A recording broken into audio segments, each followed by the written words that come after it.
Inilah kisah seorang pemuda kaya yang menyamar jadi pria miskin. Versi Kauri TV, episode 35.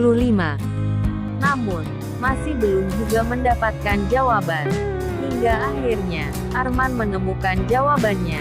Dia mendengar kabar burung bahwa gadis itu sudah mempunyai kekasih. Akhirnya, Arman pun merelakan dan membuang jauh-jauh rasa cintanya itu. Sementara gadis itu, dia jadi murung. Sudah beberapa hari ini, hingga akhirnya, ibunya itu mendekati putrinya. "Kamu kenapa anakku?" "Maaf Bu, saya lagi bingung. Sebenarnya Mas Anto itu benar-benar serius nggak sih? Soalnya, dia sudah 5 tahun, tidak ada kabar sama sekali," kata putrinya. "Oh, jadi karena itu yang membuatmu murung.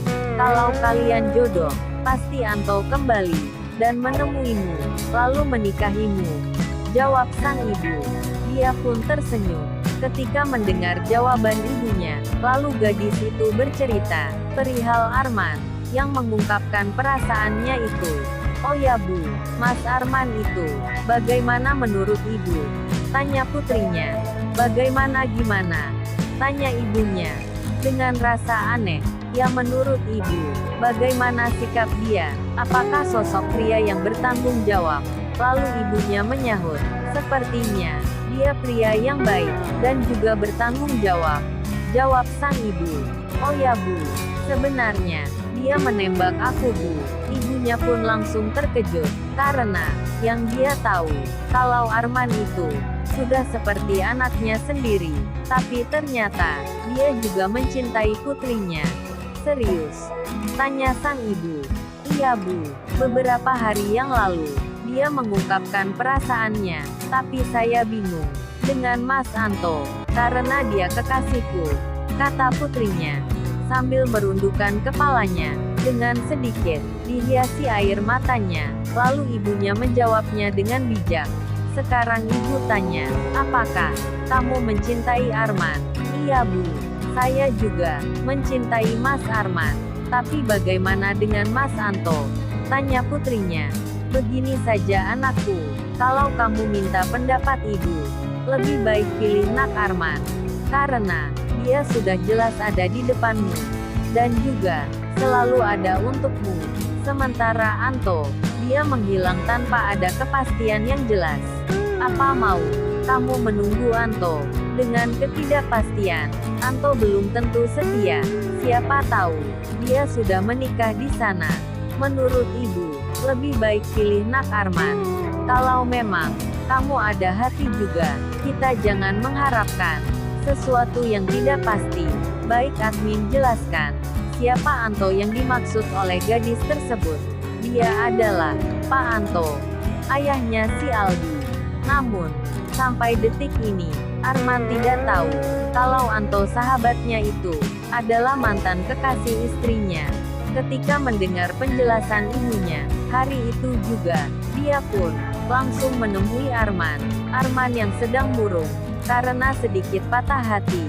Dia pun hanya berdiam diri di depan rumahnya sambil melempari batu ke arah kolam ikan. Namun, tidak disangka, pujaan hatinya datang menemuinya. Mas Arman," panggil gadis itu. Arman pun langsung menoleh ke belakang, ke arah suara tersebut. "Kamu ada apa kesini?" tanya Arman dengan penuh gembira. "Tidak ada apa-apa sih. Emangnya, kalau kesini, harus punya tujuan ya?" kata gadis itu, sembari tertawa kecil. "Ya enggak juga sih, kamu kesini tanpa ada tujuan pun, aku sudah senang sekali," kata Arman, yang menggombali gadis itu. "Ah bisa aja. Oh ya Mas, saya pengen bertanya sesuatu. Boleh nggak?" tanya gadis itu. "Boleh. Mau tanya apa?" jawab Arman, yang begitu gembiranya ingin mendengar pertanyaan itu. Apakah pertanyaan Mas Arman yang beberapa hari yang lalu masih berlaku sampai saat ini? Tanya gadis itu. "Pertanyaan yang mana ya?" tanya Arman, karena dia benar-benar lupa dan sudah melupakan pertanyaan sebelum-sebelumnya itu. Lalu gadis itu menyahut, yang kemarin itu loh. Tapi ya sudahlah, kalau emang pertanyaan itu hanya pertanyaan bercanda, kata gadis itu, dengan sedikit kesal sama Arman. Karena dirinya mengira kalau pertanyaan yang diajukan Arman beberapa hari yang lalu itu adalah pertanyaan yang nggak penting dan hanya untuk lelucon saja. Lalu Arman pun teringat, oh, pertanyaan soal aku suka sama kamu ya. Gadis itu pun langsung menganggukkan kepalanya sambil tersenyum kecil. Arman pun dengan sontak langsung menjawabnya, masih berlaku kok. Saya sangat menginginkan jawaban itu.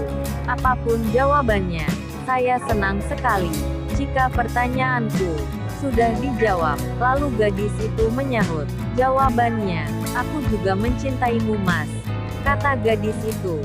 Akhirnya cinta Arman terbalaskan. Mereka pun berpacaran.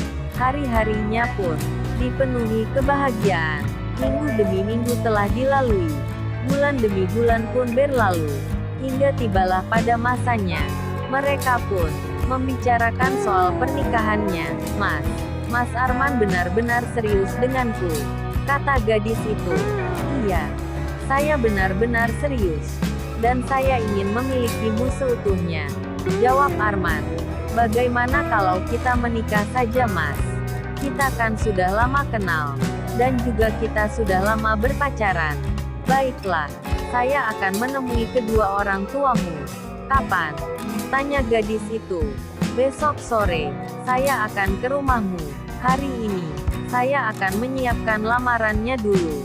Baiklah, akan saya tunggu kedatanganmu mas. Lalu mereka berdua pun pergi ke sebuah toko emas dan memilih cincin untuk di hari lamaran. Di saat sudah membeli cincin, mereka pun meninggalkan toko emas, dan ternyata mereka sudah diikuti oleh beberapa orang jahat yang ingin merampas cincin itu.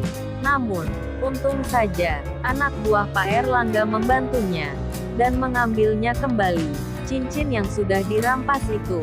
Kemudian, anak buah Pak Erlangga pun menasehatinya agar lebih berhati-hati. Di sini banyak preman, jadi kalian harus berhati-hati jika mau belanja emas di sini, kata anak buah Pak Erlangga. Karena kala itu, wilayah tersebut masih belum dikuasai oleh Pak Erlangga. Namun, sejak datangnya Randy ke daerah tersebut, wilayah tersebut sudah dikuasai oleh Pak Erlangga. Bahkan preman di daerah situ, kalau sudah menyebut nama Erlangga, dia tidak akan berani mengganggunya. Itu makanya, ketika si Randy saat mau pergi ke daerah tersebut, ayahnya itu memerintahkan dua orang anak buahnya untuk mengawal Randy. Namun, si Randy itu malah menolaknya dan memaksanya pergi sendiri tanpa pengawalan. Hingga akhirnya, karena Randy mengantuk, maka terjadilah sesuatu yang tidak diinginkan, yaitu menabrak mobil Pak Kades.